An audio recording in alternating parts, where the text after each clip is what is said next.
Hello, good afternoon, and welcome to another Advice for the Current Times from NAHT and Discovery Education. It's great to have your company, it always is, and we love it when these are well attended and we have some terrific, insightful contributions from everybody on the call. So thank you for joining us, especially in what I hope is supposed to be your downtime. In the last Advice for the Current Times, I think, just before the summer holidays broke, I remember we had, obviously, our esteemed guest, of course, Guy Dudley, who'll be joining me shortly.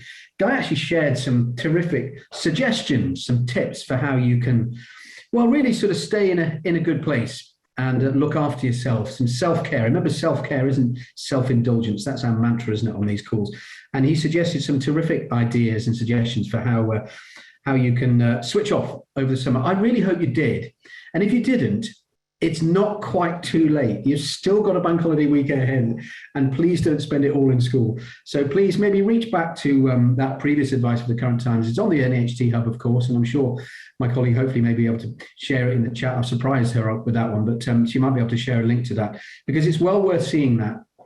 If you get a chance over the weekend to try out some of the suggestions that Guy provided.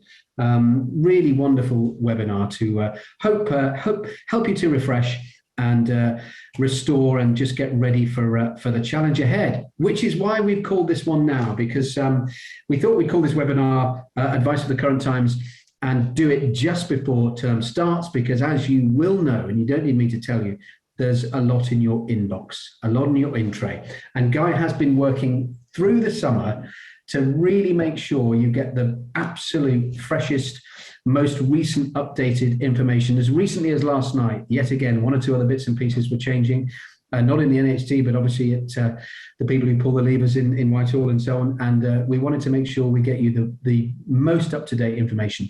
So Guy has been working extremely hard on that, and we're so pleased to have him with us again today. If you want to join in the discussion, you know the ropes, you know how to do it. Click on the chat. And I'll be sharing your comments and questions throughout with Guy. As I always say, he's never been stumped yet. He's always found an answer to all the questions that you pose. So please do that. We have a packed agenda today, I have to say, an awful lot to get through. So if I'm not sharing quite as many questions as we go along, we'll try and make some space at the end to do that. But as always, I'll try and weave in some of your comments. So I'd really appreciate you joining in the chat. And of course, you've also got the Q&A button as well. If you'd like to post questions on there, I'll keep my eye on that section as well.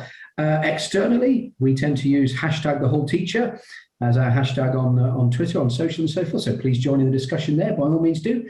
And of course, as ever, if you want to find out more about the Pathway Programme, which I hope you'll know by now is a unique and very new approach to professional development, one that combines professional skills and knowledge with personal development too, touching on well-being, on resilience, motivation, ambition, career mapping, and so forth. It's a really new way of approaching professional development, and it's landing extremely well in schools, which is terrific. So if you need to find out more, then obviously you can click on the URL there, which I'm sure, of course, my colleague has already put that into in the chat and also put in the previous Pathway webinar, I think. There you go. I never doubted her for a second. Thank you, Bobby. Always pulling the levers brilliantly behind the scenes there. So it just remains for me to welcome Guy again. If there's anybody on the call who's unaware of Guy, I don't think there is, but just in case, Guy is, of course, lead author of the Advice Hub within the NHT Discovery Education Pathway Programme, and also head of advice, and heads up a team of advisors at the NHT and has done for many years, has been on the phone, the back phone, to school leaders all this time, and has spoken to so many, many different school leaders, especially in these last year and a half or so, when it's been really quite a challenging time. Guy, brilliant to have you with us. I'm so pleased you're able to join us. Thank you again, as ever, for giving up your time. No, thank you very much. It's I hope it's going to be a pleasure to be here. I'm sure it will be. Now at 5 o'clock. We shall be kind, we always are. And I know I want to thank you as well publicly for all the hours you put in leading up to this webinar to get the advice up to date, really, really current. When we say it's advice for the current times, it really is current advice for the current times. It really is. Now, the agenda that's coming up, do you want to talk us through it briefly, Guy? Yeah, absolutely. Just a note, and welcome everybody. I can see there's a lot of people on the call. But just to perhaps provide some reassurance, all of what we're going to touch upon today including those items on the agenda, which I'll elaborate on in just a moment, is included in a paper that can be emailed, sent to you shortly after this live webinar closes. So all the links are there. It's bang up to date as at the close of play last night. So by all means, take some notes, but everything will be covered in this paper. So yeah, we're going to start, Andrew, as with the big topic. Of course, this is the first webinar we've done on back to school, covering the issues, and there are a lot to contend with in September. But we'll be covering all the ones that hopefully people will be expecting us to cover, and perhaps a few new ones as well. Yeah. We're then going to sort of test your knowledge. There'll be a lot of people on here who know a lot of information about pieces of legislation that govern the running of their school, but you'll really know when we've put you to the test. A little online, bit of light relief midway through the webinar, and then we're going to end on a tour of Pathways Advice Hub that touches on the information that we've already covered through the back to school piece and the quiz. So hopefully it will just bring the whole conversation to a nice round finish, and hopefully we'll aim to finish at 5 o'clock. Terrific. Thank you very much for walking us through that. Well, shall we get straight into it? And I'm going to keep a very watchful eye on the chat as we go along. And it won't come as any surprise that we're going to talk a little bit about COVID-19 guidance for schools in September, aren't we, Guy?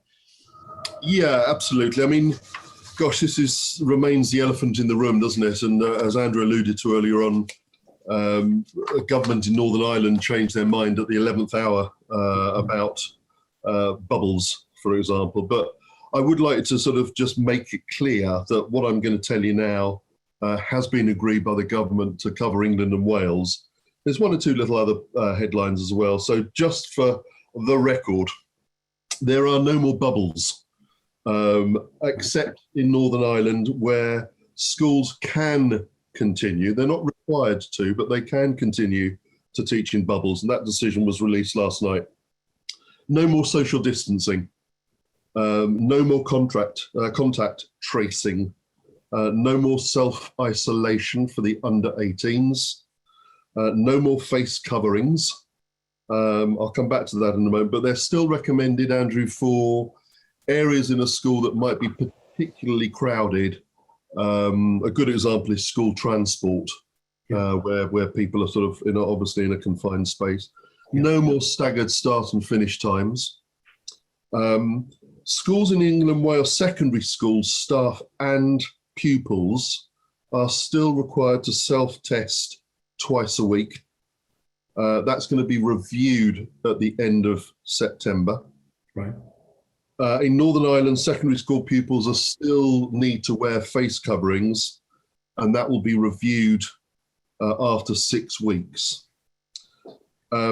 Important to say, and I'm sure everyone's totally up to speed with this, but exams in 2022 are going to be resumed, but there are going to be modifications to those exams, right, to allow for all the challenges that everyone's faced over the last 12 months and are likely to face going forward. Interestingly, I read a couple of headlines last night. All of this is in the details, by the way. Yep. A couple of details last night that people might be interested to know. It's a couple of education charities have estimated that children have lost a third of their learning overall since the beginning of the pandemic. And Kevin Collins, who, for those of you who don't know, came and went very quickly, who's the ex-education recovery czar, estimated £15 billion was needed to put a full recovery programme in place. And the government have provided 1.4 billion. And that's equated to £50 per pupil. Wow.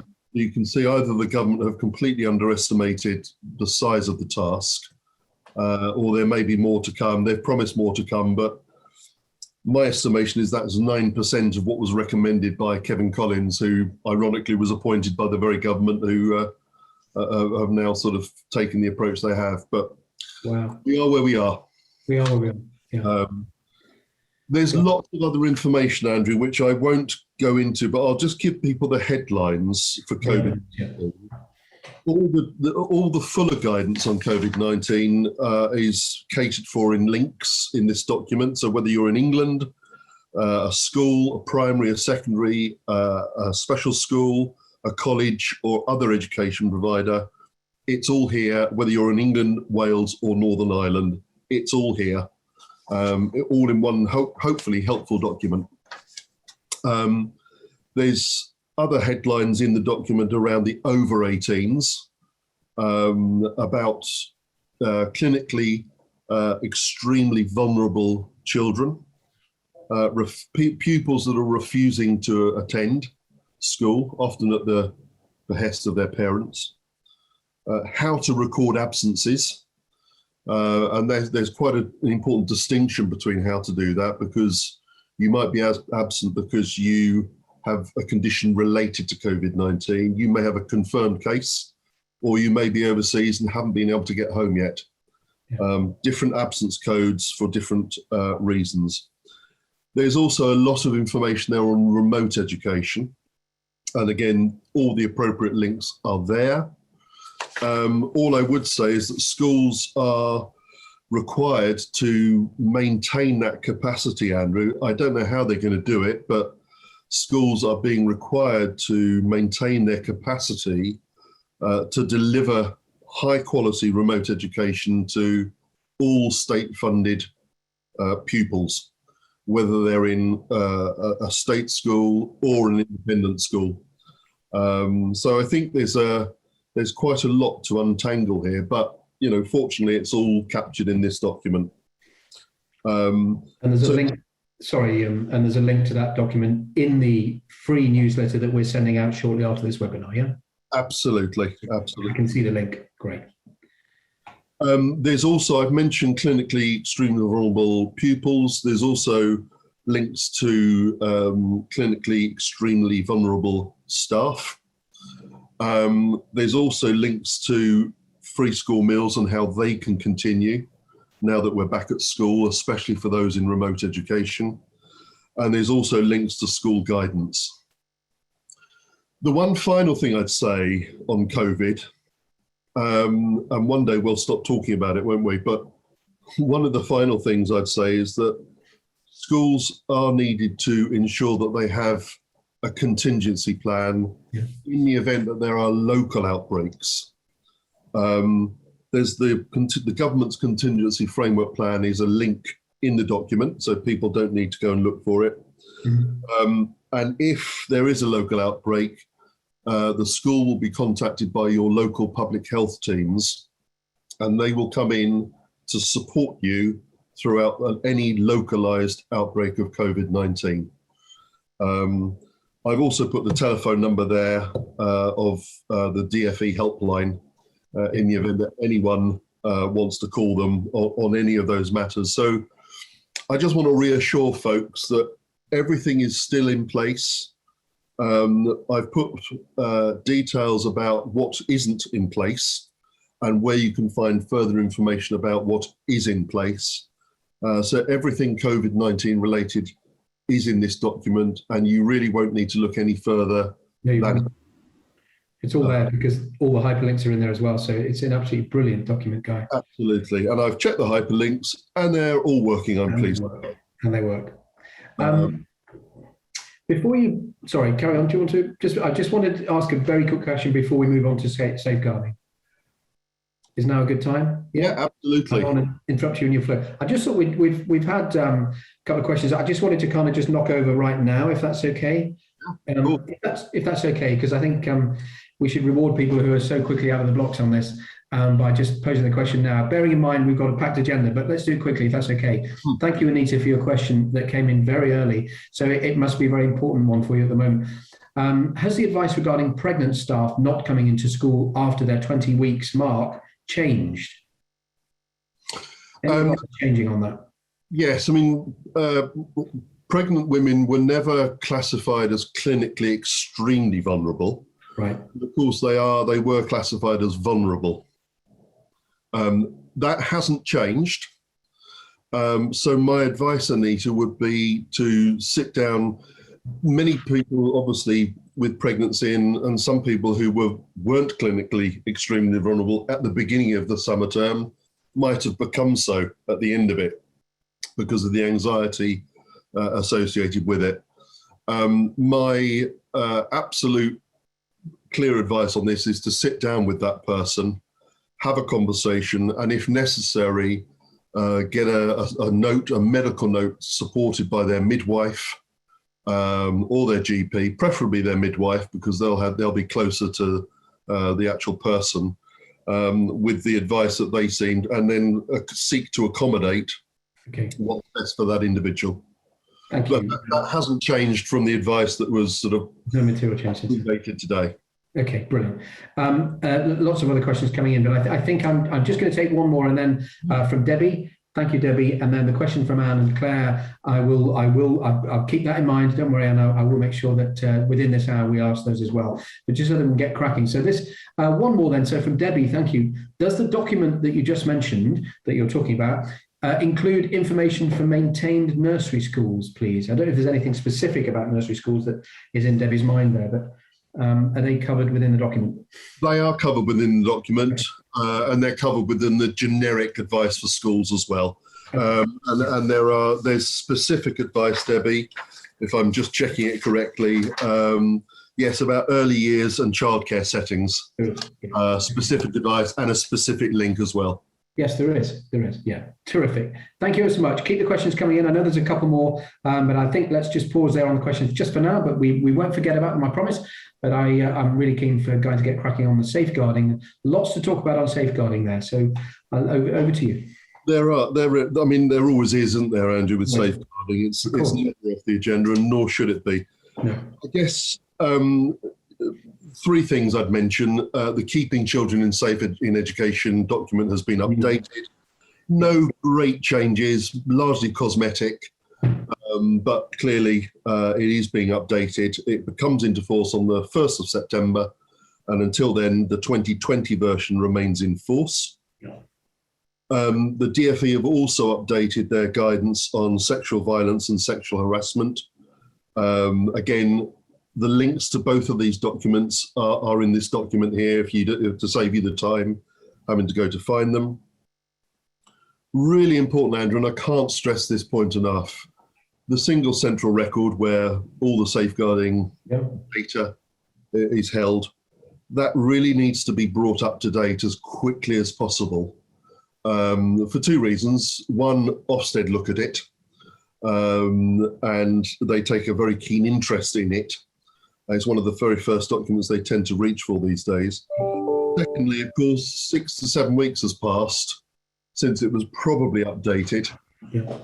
So in a sense, it needs to be brought. Don't assume that children's circumstances have remained the same. They may well have changed, hopefully improved, but they may well have changed over the summer period. Sorry if that sounds rather paternalistic to say that, but I think ultimately it's one that's very clearly sort of overlooked, and schools and school leaders can pay quite a big price for it if it's not updated. Again, details of those, and as we've suggested, the Keeping Children Safe and the sexual violence and sexual harassment links are there. The single central record, we've actually got some advice on in the hub. Andrew, I don't know whether you want to sort of, if it's straightforward for you, just to have a quick. Absolutely, sure. Yeah, so for those, I'll just share it. So for those unfamiliar with, I'm not going to go on and on about pathway advice right now, but because obviously we want to hear from you, but lots and lots of different tiles. And the tile that Guy is talking about, of course, is a safeguarding tile. I hope you can see that now. And here you'll find a quick preamble about what's coming up, really, what you'll find in this particular tile in the hub, and lots of different documents here. So anything specific you wanted me to focus on? It should be the single central record. Yeah. The update for 21, yeah? That's the new one, yeah? Which you've just recently updated. No, I'm sure everyone is familiar with it. But I think, again, there's some very helpful guidance there, just 4 pages around it, and it may be even useful to use as a checklist against your own existing single record, to make sure that it's as good and as tight and as contained as it can be. So I think ultimately, I just really wanted to sort of draw on one example there, Andrew, where, you know, we've mentioned something, there is wider resources around it. You can see it's been updated for September 21, and again that will go that will go on for another year until it's updated again. But some of these arrangements you'll already have in place in school, but where you have it, again, it might be helpful to use these documents as a checklist.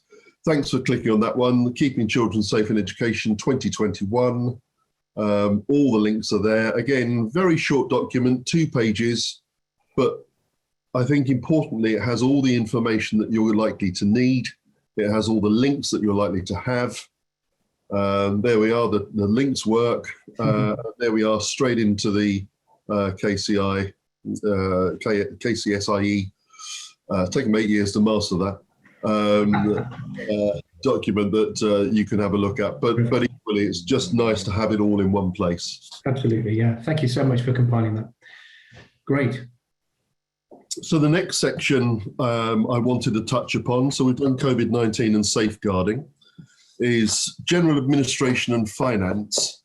Often these are overlooked, but I think, again, very important to make sure that we've nailed these early on in the school year. The first one I've mentioned in the document here, and again, all the links are here, are just general risk assessments. Your risk assessment is likely to have changed between the end of July and the beginning of September. Yeah. As I put here, nothing beats a walkabout of the school, preferably with a colleague and a clipboard. Between you can take notes of those types of things. Again, really important to update those little things that often get overlooked. So things like first aid boxes, accident books, and medical records review of pupils. Again, I've often found, speaking to head teachers over the years, that the medical requirements of the child may have changed over the summer period. So it's really important that you go back and check those, the records are up to date. Make sure that the first aid boxes are located in their designated places and fully stocked. Small matters, I know, but again, we'll come on to parents later and how you might want to wrap all of this up into a letter to parents to reassure them that their children are safe, because parents will be nervous, understandably, about sending their children back to school for a whole year, heaven forbid. And if this is one of the many questions that are coming in, and I'm not going to bombard you with them now, but sorry, I want to say bombard. We want these questions, and we'll make sure that before the end of the session we answer them. But it is so pertinent to what you just said. One from Diane, one from Joanna, forgive me, I will come to yours, Diane, as well. But Joanna asks, if a parent in a family tests positive for COVID, can the child come into school immediately, or should they wait for the result of the PCR test? They should wait, because the chances are, if the parent has a confirmed case of COVID, it is reasonable. And again, this is outlined in the COVID guidance. It is reasonable to expect that child to remain absent from school until you are satisfied. And I think it's important just to underline here, Andrew, that school leaders have quite a lot of leeway in making that professional judgment. And they mustn't be afraid to use that leeway if, in their valued opinion, professional opinion, they believe that bringing someone into school could present an insurmountable risk and spread it amongst other children and members of staff quite rapidly. Thank you. Parent confirmed, keep the child away. Yeah. If the government has delegated responsibility to make such decisions to the head teachers, then the head teachers should hopefully feel at liberty to make those decisions without recrimination. But I mean, it's a difficult call. But it's their decision to make, isn't it? So And do over 11s or their parents in a special school setting have to agree to self-testing, or is it non-compulsory? It's non-compulsory. Okay. Depending on if they're what age they are. Yeah. If they're over 18, they will have to self-isolate, but it's non-compulsory. But again, I think if any doubt, I think the key is to get a dialogue going with those people. Isn't it? Yeah. And just agree away. But at the end of the day, as a school leader, you want to protect yourself from any challenge down the line. And so I think if in any doubt, get the dialogue going, invite them in for a meeting, have a Zoom call with them, and make sure that you can cover your back effectively. And is it? I'm very conscious that I want to let you get on, but because it's so relevant, and I promise this is the final one for now, but it's an interesting one from Claire, which is relevant. If we want to keep some systems like one-way systems, parents still out of the school building, is that okay at the start of term until we've seen if the cases rise? Is it okay to be not overly, but to be cautious and use the same systems from before to begin with? Yeah, Claire, it is okay. I mean, my instinct on these matters is to over-treat these matters. Yeah, I agree. I think if you've worked hard to put these systems in place, the children are used to them. As the principals have said in Northern Ireland, we'll keep reviewing it. I would just keep reviewing it, perhaps at the end of September, perhaps at half term in October. I think if you've got systems in place that work and people are perfectly happy to run with, I would keep them in place. It's just that the government has said there's no requirement to have children in bubbles. There's no requirement for social distancing. That doesn't mean to say there's no discretion. Do you think that includes the cleaning routines? Anne asks, do we have to continue cleaning all the time, or do we move to twice-day cleaning? I think probably you could afford to move to a light touch. Okay. Or lighter touch. Lighter than before, yeah. Lighter than before, because, cases clearly have dropped. Yeah. But of course, none of us really know what we're dealing with. No. Even the scientists can't agree. So I think on that basis, and I think if you want to keep any arrangement you have in place sustainable, no one's going to criticise you. No parent is going to criticise you for looking after their child, albeit over-treating the problem. And I think that for me is the acid test. Absolutely. Thank you ever so much for that. Back to admin and finance. I'm sorry I took you off on a tangent there. No, that's absolutely fine, Andrew. Thank you, Harry. Yeah. Just really a quick one, not the sexiest of matters, but asbestos management in schools. Those of you who have been away or just sort of deservedly taking your eye off the ball, the asbestos management assurance process, which someone in your school will be familiar with, reopened over the summer, which is why you probably won't know about it. And you've got until the 29th of October to complete any outstanding information. So this is effectively the government portal where you disclose all your asbestos-related information about the school. The link's there to the portal. So again, no need to go and find that. The deadline's there, 29th of October, but it might just be worth having on your checklist of, we've done the asbestos tick as part of our risk assessment to the school. And you've done a piece in the Advice Hub on asbestos, haven't you? I have, yeah. It's one of those that just will never go away. Interestingly, and if you're in any doubt, and this sometimes brings it to life, if your school was built before the year 2000, it is highly likely that it will contain asbestos. You won't see it, you won't smell it. It was abolished in the year 2000. So any school as a building material for public buildings, so any school older than 21 years is likely to have asbestos in it, and therefore is likely to need to complete some sort of asbestos return to the government, and this is the way to do it. I expect you're all going to rush back now and try and find the lease for your building. I mean, it seems very recent. I mean, 2000 seems very recent to have abolished the use of asbestos, doesn't it? Really, it's only 20 years ago. It does. Yeah, it does. But I think that the problem is because people can't see it. It's often behind the scenes, behind walls. It's used in roofing, in boiler rooms, that type of thing. People assume that it's not in their school, whereas there's a very high likelihood that it is in their school. They just don't know about it. Yeah. I won't go into detail on this, but of course, really important to make sure that your budget is brought up to date. There's links here that I've put in for the catch-up and recovery premium funding.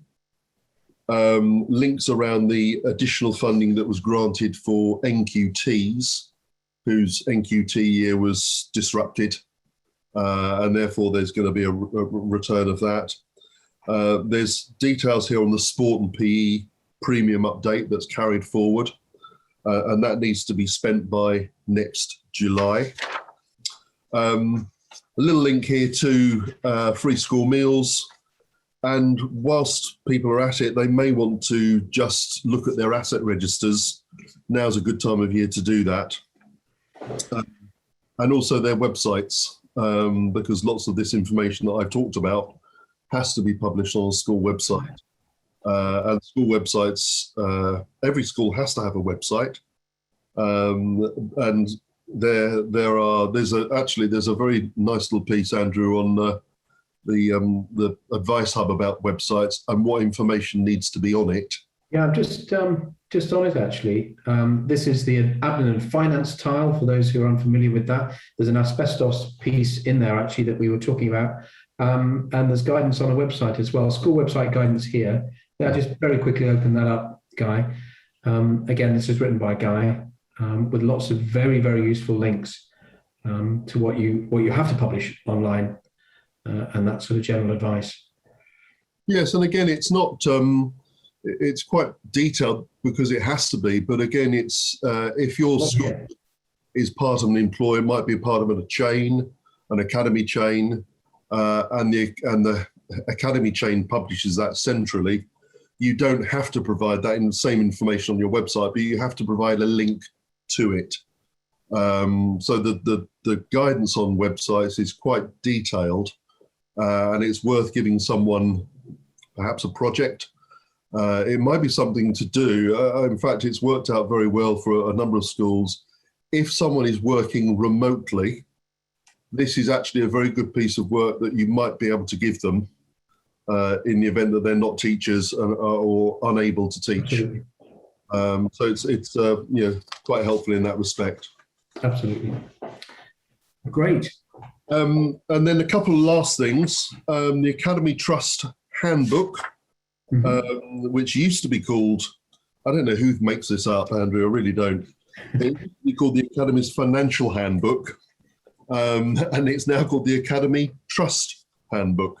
Right. A link to that has been put in that's come out and is going to be live and effective from the 1st of September. A link to that handbook has been put into the document here. And other dates, lastly on the admin and finance, the other dates you might want to make note of is the census date for the autumn term, 7th of October, for returning on the 3rd of November. Again, I've put a link in the document to all the dates for the current year.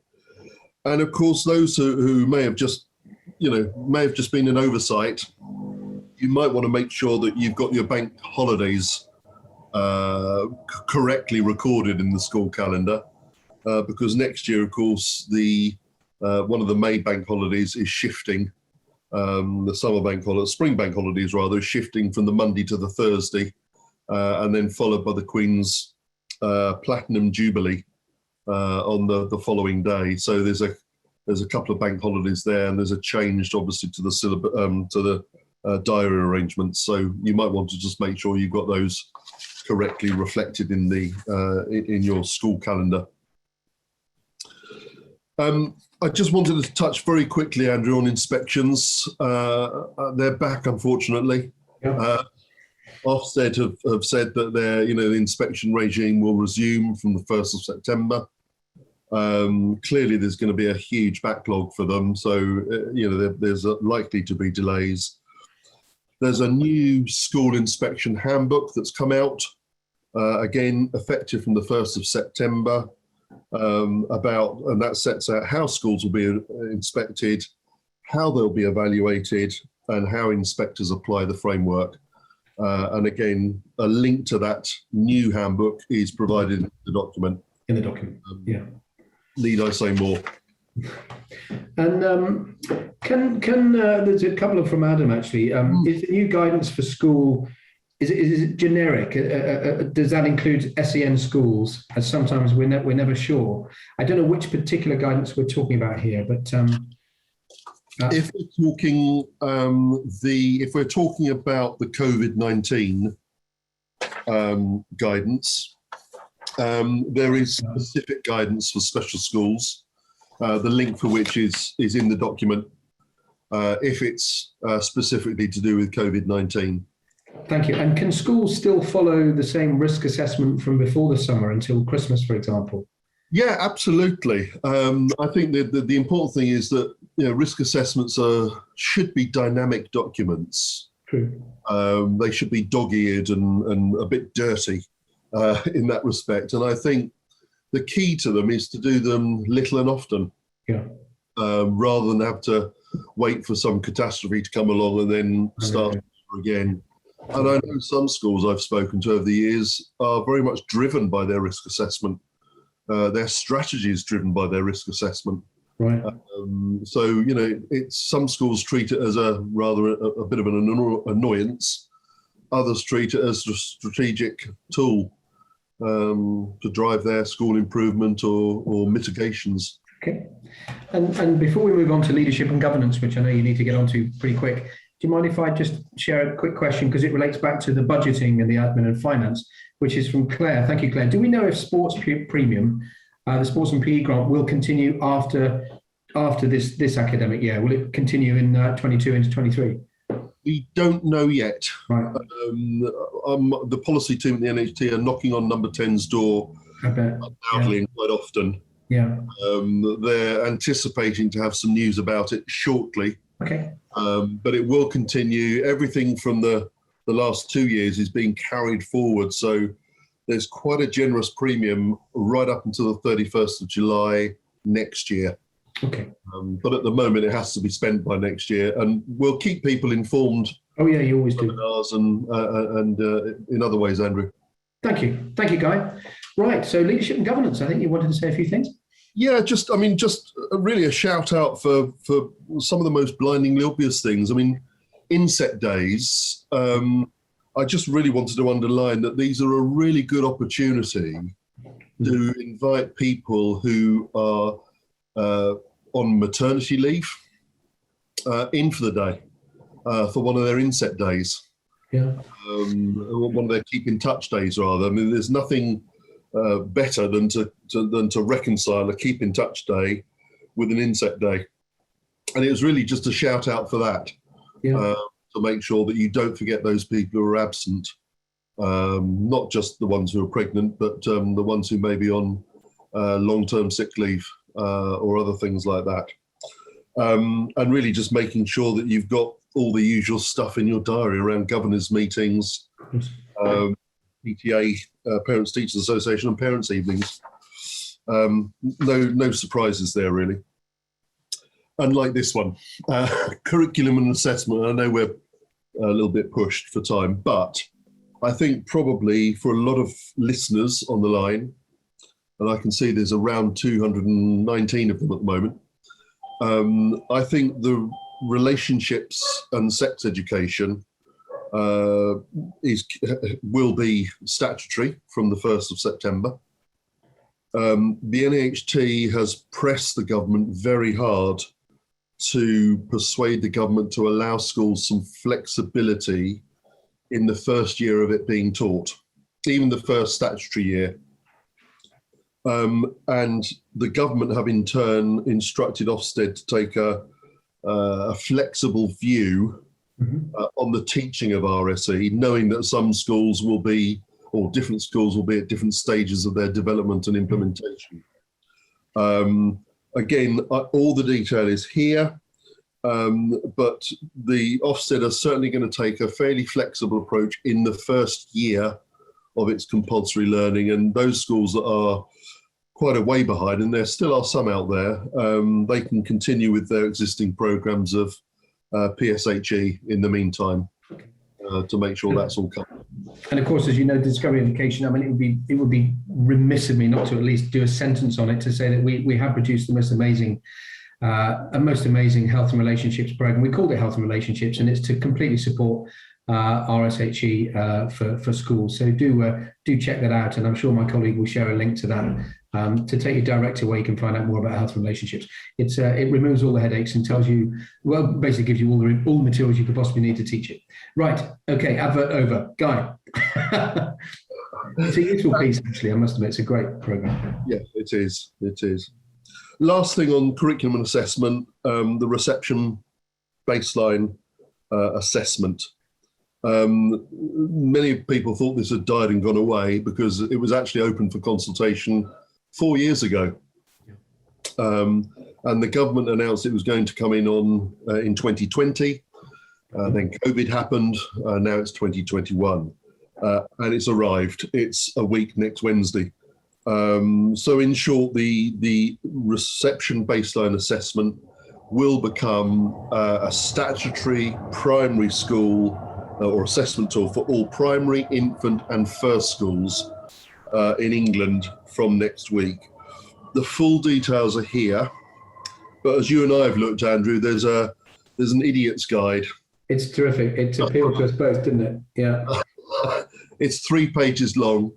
So you've got the sort of full fat version here and a sort of lower fat version. It's a really nice little document. You put a link to it, didn't you, in your news piece? Absolutely. So it covers everything there for all school types, and tells you why it's being introduced. Those that want to find out more can obviously read the fuller guidance, but it's just quite a nice little introduction there for 3 pages for you to have a look at. Thank you.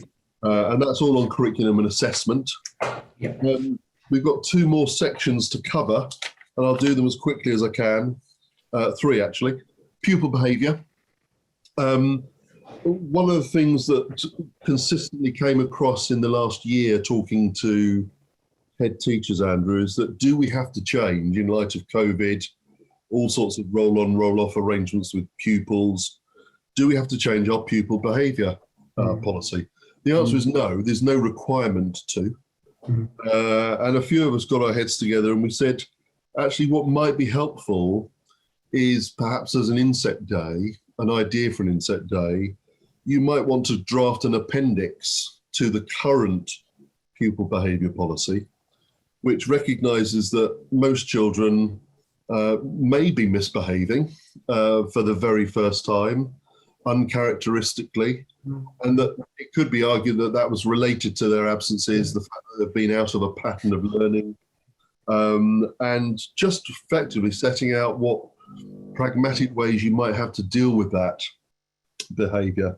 This isn't taking away the right to discipline, sanction or exclude, but it's just an idea that I put to several head teachers and they agreed it was quite a nice idea, that there's just an appendix that just sort of perhaps outlines an approach that might be taken by school leaders and teachers in light of COVID-19 and all the impact that's had on the children. Some of whom's mental health may have been impacted, some of whom may have experienced bereavement for the very first time. And you know what we've put in there is all the information that's needed to do that, plus the link to pupil well-being, the definitive pupil well-being as well. So that's really all I wanted to say on pupil behaviour. 2 more sections rather. Human resources, always the big one. The big one in any school. People were saying, what about staff appraisal and pay? And We had some cases going on, some casework, some capability, some restructuring. The NAHT, for any NAHT members will know that as a trade union, we tend to be, I think, like our Pathway colleagues, fiercely pragmatic. And what we've said, the advice we've said, and the advice that you'll see here is, well, if you had to freeze it at some point last year because there wasn't the opportunity to progress with a particular process, whatever that might be, reinstate it, but at an appropriate moment. So don't reinstate it next Wednesday, but you might want to sort of say, right, 3 or 4 weeks in, we'll test the temperature and we'll pick it up where we left off. So it's not to allow people who were subject to a capability or disciplinary procedure, it's not to let them off, it's really allowing them to get back into school and reinstate the procedures that you had. And it's a matter of balance, isn't it? Yeah. That you just really want to give them the opportunity to come back in, get settled, explain, give any further explanation about why they're in the position they're in, which may have been caused by absence, COVID-19, and take a highly pragmatic view. And if in doubt, refer to either the NAHT, if you're a member, or Pathway Advice Hub, or both, because there's some very good advice in both organisations that would support you through these sort of difficult matters. There's some huge pieces on the human resources tile, as you know, Guy. I'm just showing some of the different documents that are under the HR tile, and as you'd expect, it's a huge resource and always being added to. Guy, I won't interrupt anymore. The last section I just want to cover is working with others. Again, you might want to write to parents, just an idea, setting out what arrangements you've put in place for the school in terms of health and safety, COVID-19 related arrangements. You'd certainly want to have perhaps more regular staff briefings just to make sure they're all settled, and make sure that the governors are fully on board with any return to work arrangements so that they feel reassured. And also the school's suppliers. There's been a chronic shortage of drivers, deliverers, catering facilities. Don't assume that your school suppliers are ready and waiting to resume business. Worth giving someone the task of calling the important ones and making sure that they're sort of ready to return and provide you with the service that you need to make sure that the term gets off to a good start. And you can take the Air Force swimming on a Tuesday. Absolutely. Yeah, absolutely. I get it. And finally, just don't forget some other events. I mean, again, we've put some links here for you in the document about school assembly ideas, World Teachers' Day, the Christmas play, and perhaps one that we're very proud of for both organisations, which is the Equality, Diversity and Inclusion calendar. And this really is a sort of work of art. And I know Andrew's just clicking through it. Obviously, if I was still a head teacher, the suggestions for assemblies alone is extraordinary here. I mean, it's just wonderful. Anyway, sorry. It's it's a very colourful. I mean, I think you can print it off, have it in classrooms, and of course you can see there that April's a busy month. May. I think they probably all are, but it's really one that captures every equality, diversity, and inclusion event, Remembrance Day. It's just there to make sure that schools can use it for whatever purpose they want. There's probably a couple of lessons in there as well that you could sort of craft for your PSHE and other topics. So that's a really good resource for anyone. Brilliant. I will stop there. Gosh, well done. Inundated with questions. So just before we get into our quiz, which what is that, a 5-minute quiz, isn't it? It's not much longer. Shall we take a couple more questions? Is that okay? Absolutely. My apologies if we don't get to all of them, and I don't think we will, but I hope I'll have your patience on the call. That Guy, obviously, quite rightly, we wanted to get through as many generic sort of items as possible. So one from Ruth Turvey. Thank you, Ruth. Can schools put their own COVID risk management measures in place? For example, asking staff who live with someone who's tested positive to wait for their recommended PCR result before coming into work, which goes beyond government guidelines. So can they go beyond government guidelines in their risk management measures? Yes, if in their reasonable judgment, the risk to the school outweighs, all other considerations. So yes, I think if they've got strong belief that someone has, I think that the distinction here, Ruth, is if they're suspected of having COVID, then I think a lateral flow test or a PCR test would suffice. PCR tests are far more accurate, by the way. Yeah. If it's a confirmed case and not a suspected case, then you've got every right to ensure that that person remains absent from school, recording them on the proper absence code, or they may be able to work from home if they feel well enough to do so. So it's a matter of professional judgment. So with that in mind, a very interesting question from Sharon, and I think this will relate to a lot of people on the call. So if someone tests positive in the house and the parents, so perhaps one of the parents, and parents refuse to have their children tested, can we refuse to have the children in school until they're either tested or the 10-day isolation period has passed? Yes, you can, because again, it's a matter of professional judgment, and what you can offer them is remote education. Right, of course. I mean, remote education, it's in the document, folks, but remote education has to be of the same duration and quality as the education provided in school. Now, we all know that that's probably highly unlikely, but I think you've got to be able to demonstrate that you've made every effort to provide that education remotely. So I think until you're absolutely satisfied that that person is safe to return to school, whether it's a teacher, a member of staff, or a pupil, you've got every professional discretion to allow, to ask them to refrain from working until you are satisfied that they're safe to return. Absolutely.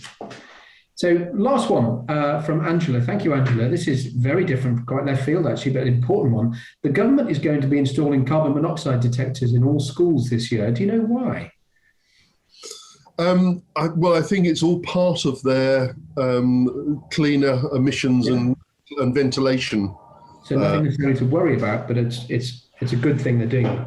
It is, and I think probably while they're doing one, they're probably going to do the other. I mean, the government, on the BBC website just before we came on, and the big headline was that the government are investing huge amounts of money in school ventilation systems. And I think as part of doing that, they're also doing the carbon monoxide. That makes sense. On the side. Yeah, absolutely. Terrific. Thank you, Guy, for that. So should we see if we can squeeze in the quick quiz? What do you think? Yeah. Why not? Why not? You're always up for the challenge. Always up for the challenge. So in the next few minutes, we're going to be asking questions, and a quick poll will come up on your screen if you haven't done one of these with us before. And you will have just, 10, 15 seconds or something to answer these quick fire questions. And then, of course, as you're expecting, Guy will give us a definitive answer. And it's just a different way of presenting information to you. And I hope it's a bit of fun. So the first, I say it's a bit of fun. The questions, subjects, by no means fun in some cases. This is a very important one, which will be on people's minds, particularly at the moment, I think. Is FGM legal or illegal in the UK? And why do you want to ask this one now, Guy? I think it's particularly relevant because most known cases of FGM occur over the summer break. Children are often sent back home to their home country, and often procedures are performed, or they're performed early on in the summer break. Right. And I think it's a particularly pertinent reason to mention it now, because now is the sort of time that young women young girls will perhaps start exhibiting some of the impact of if they've been the subject of a procedure. Okay. And I'm delighted. Are they correct? Absolutely correct. 100% perfect score. Yes, it became illegal back as far back as 1985. So it's been illegal since then. So yeah, absolutely. Well done, everybody. Okay. So question number 2, is the prevent duty a legal obligation for schools? Yeah, and again, very pertinent with what's happening in the world at the moment, isn't it? People think that young people in this country aren't affected, but we've seen the headlines over the last 3 to 5 years where young British people are recruited by terrorist groups, it's a pretty frightening thing that's happening at the moment, and I think that's why it was pertinent to ask this one. So, gosh, 98% say yes. Yeah, it is a legal duty. Okay. For schools. How schools actually achieve that is largely at their discretion. Yeah, it is a legal duty and has been for a number of years now. Okay. Thank you, Guy, as always. So question number 3, can I reduce the school week at my school to 4.5 days? This came up a little bit last academic year, didn't it? Why is this on your mind at the moment? It is a lot of schools believed that they might be able to save some money, and also by closing the school, and that wasn't a Freudian slip. They might be able to get cleaners in to give it a deep clean. You can see that. Yeah. All the health and safety and risk assessments. I would say, or just mention also, Andrew, that each of these questions are covered by pieces of advice that are in the advice hub. So I'm giving the short answers because of time, but they are. Yeah. So, can I reduce the school week at my school to 4.5 days? The answer is yes. Have been able to since 2011. Few schools do because it's a complete and utter faff to do so. But the advice we've got on our website does set out that it's been completely legal to reduce the school week to 4.5 days. And all the reasons why are set out in that paper. But it's been possible for 10 years. Wow. So moving on, is the public sector equality duty, is that a legal obligation for schools? And that's on your mind at the moment, is it, Guy? It is. I mean, I just think, the whole, and this very much supports our calendar for this year, the equality, diversity. Yeah. It's a topic that, rightly should never go away. I don't think we'll ever live in a society where we achieve absolutely pure EDI, equality, diversity, inclusion, but there are things that schools are doing, some tremendous things that schools are doing to make sure that we are actually fulfilling that duty. And the 2% who've said no are actually correct. Wow, right. Where it gets caught in language, the public sector equality duty isn't a legal obligation. Wow. It is a duty, a non-legal duty, non-statutory duty on schools. But in order to satisfy it, they have to do a whole range of stuff in terms of their policies, their website. So really all their policies and practices do have to meet very stringent standards, but it's not yet a legal duty. Good piece of advice on the hub about that. Yeah, there is actually. Terrific piece on that one. When can an employee ask for flexible working? Yes. And do they have to provide a reason when they make that request? We see this more and more often. Flexible working's been around since the 90s.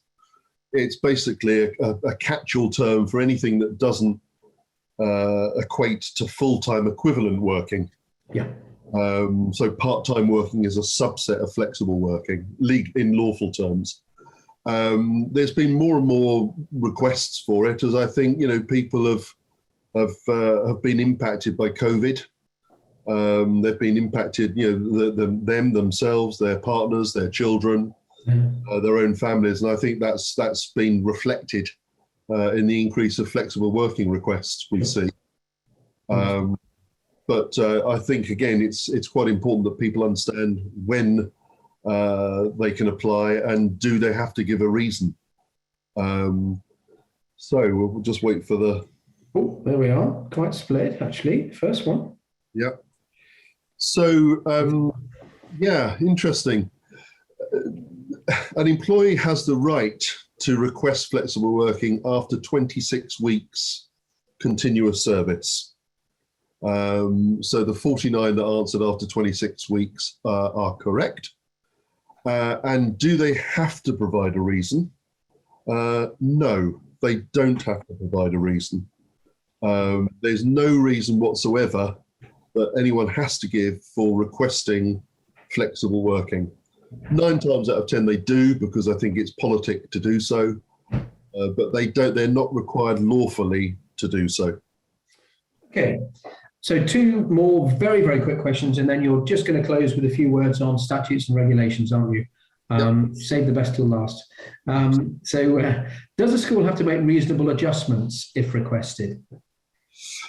Yes, and again, reasonable adjustments aren't just for those people who may have a disability. Reasonable adjustments could be someone who has a temporary disability. Mm-hmm. They may have family care issues where they're unable to effectively work on a full-time basis. Mm-hmm. It's anything that can be made to create a level playing field for those that aren't able to work on a full-time equivalent basis. Yep. Or against the standards that would be full-time equivalent member of staff would be judged by. But I guess the question is, do they have to make them? So let's see what people think. I need the countdown music going. Oh, there we are. There we are. We've got a nil return. Oh, on that one. People aren't interested in that question, maybe. I don't know. That's okay. We can move on to the next one, and that might pop up. It didn't. Do you want to reveal the answer anyway, Guy, just to let us know? Do they have to make reasonable adjustments if requested? Yeah. The answer's no. Oh, okay. And the clue's in the sort of title, really. It has to be reasonable. Yeah. So if a school can't do it because it can't afford it, it would set an unsustainable precedent. There are no good, sound financial or moral reasons for doing it. They don't have to. So the answer is no, which is why the word reasonable is then in, to allow people that discretion to say it's not reasonable. And what may seem wholly reasonable to the person making the request, when put into the context of the school as it is right now, under the pressures that it is in right now, might make it an unreasonable thing to have to grant. So, absolutely. Yeah. And if a member of staff on sickness absence, if a member of staff is on sickness absence, when do they have to provide a fit note? So fit notes replaced sick note many, many years ago, although I think we still refer to it as sick note. People are still a little unclear when this has to be provided, which is why I've thrown it in there. So the choice is the 5th, 8th or 12th day after they've gone absent. Yeah. Yeah, it is still called sick note, isn't it? When I was in school, everybody still called it a sick note. It is. It is. Oh, so, gosh. Yeah, we've got a split there. It's on the 8th day. Right. Very clear about that. So if someone is off on the Monday, they have to provide a sick note on the following Monday, which would be the 8th day. It includes weekends, which is why some people think it's the 5th day. So sickness doesn't respect weekends. It's obviously, if you're sick, whether it's a Monday or a Sunday or a Friday or a Saturday. So it is on the 8th working day that they have to provide a fit note. Okay. By law. Terrific. Thank you, guys, so much. Shall we, mindful of time, but I'm extremely grateful both to you and everybody on the call actually for staying with this. Shall we just give you just a couple of moments, Guy, which I know you wanted, just to talk through some statutory guidance sort of pieces to do with some statutes and regulations? Yeah, absolutely. Something on your mind there, yeah. And the answer to your question there, Sandra, is yes. Sorry, I saw it quickly pop up. Yeah. They can, subject to agreement with the employer. Yes, we're going to just have a quick look at the statutes, regulations and policies tile. Yeah, so one of the many tiles which I've been showing you today, which are obviously within the advice hub of the Pathway programme, and this is the one that Guy's actually been talking about now, the statutes, regulations and policies. We've saved the exciting stuff till the end, haven't we, Guy? Absolutely. Anything particular here? Well, I mean, there's one or two things that are, sort of come up recently. There's reasonable adjustments in schools towards the top there, Andrew, which we've just literally touched upon. Yeah. Again, typically a 2 or 3 page document about what they are, when they can be made, and perhaps as importantly, what reasons the school can give if they are to refuse a reasonable adjustment. So it sort of sets it out from both the employer and the employee's position. Andrew, I don't know if you can click on model school lockdown procedures, just in case people think this is about the pandemic. It's not. This was written sometime before the pandemic. This is what to do in the event of an emergency. And there's been schools that have been in the press over the last 12 months. It's effectively how you can develop an effective lockdown plan for your school. And that's if there's a particular area that you want to sort of, or particular danger that's imminent at the school. It could be an intruder. It could be a gas leak. It could be bomb disposal. Well, there's one or two there that just give you 1 or 2 examples of what it could be. So that's there. And perhaps, yes. I mean, the one perhaps on that veganism, this is one of the most recent pieces of advice I've written. There's been an increasing number of people converting to veganism.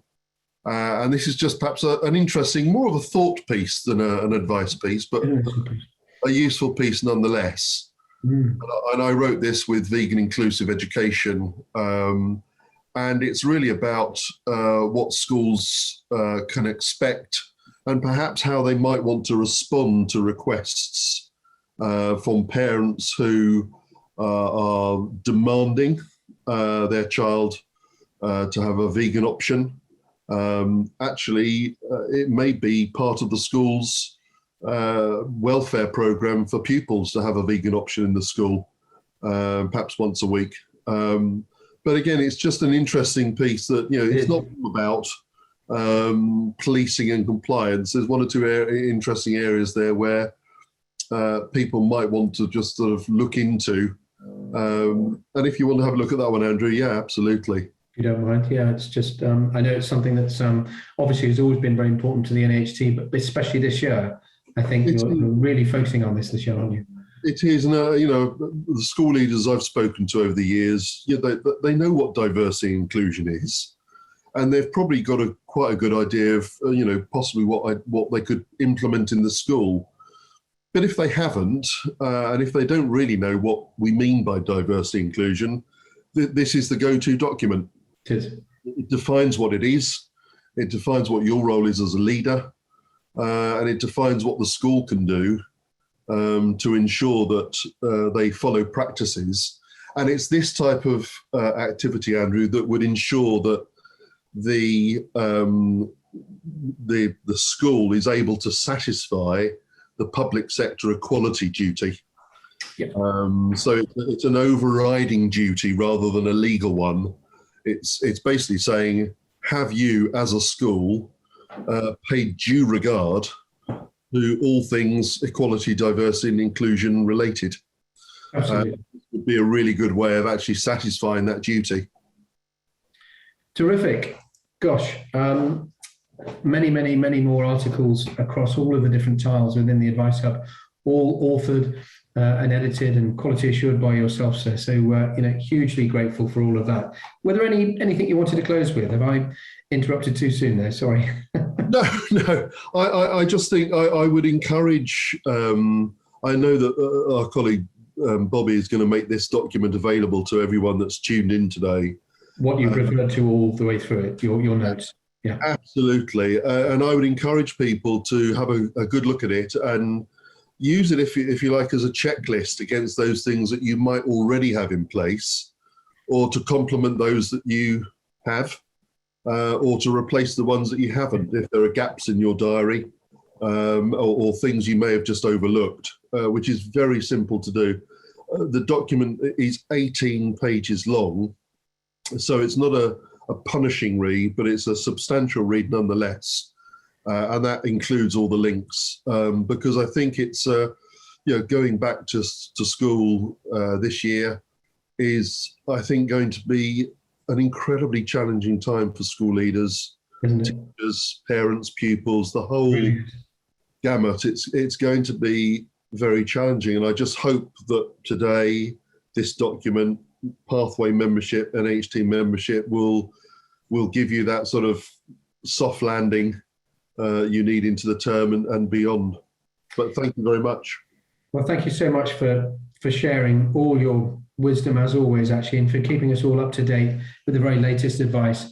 Coming up, actually, we're going to be meeting again soon, aren't we? But before we do, we have a wonderful webinar with the brilliant Omar Akbar, extremely experienced and witty and wise teacher, also a very successful author. Actually, you may be familiar with Omar's work. He's published some terrific books on what they don't teach you in training, and it's a really fun piece. Omar was one of the brilliant contributing authors on the Pathway program. He and I made some terrific films up in Manchester, and he's written the brilliant thought pieces to go with those films on what they don't teach you in training. So I would urge you to attend that if you can, and maybe if you're able to free up some of your staff at 4 o'clock, particularly some of those newly and recently qualified teachers. I think they benefit a lot from that webinar, what they don't teach you in training. And then, of course, the brilliant guy is back again on the 28th of September, again at 4 o'clock. You know the drill. Do join us for that, when we'll have plenty more advice for the current times, updated and refreshed by Mr. Dudley himself. I'm so grateful to Guy. I didn't get a chance to say thank you so much for joining us. I'm sure you'll join me. Thank you ever so much, Guy. We've gone a little bit over the time, but almost everybody has stayed with us, which is a testament to you and the advice that you offer. So absolute godsend to have you with us on the back phone, and we'll see you in a few weeks' time. Thanks so much for joining us.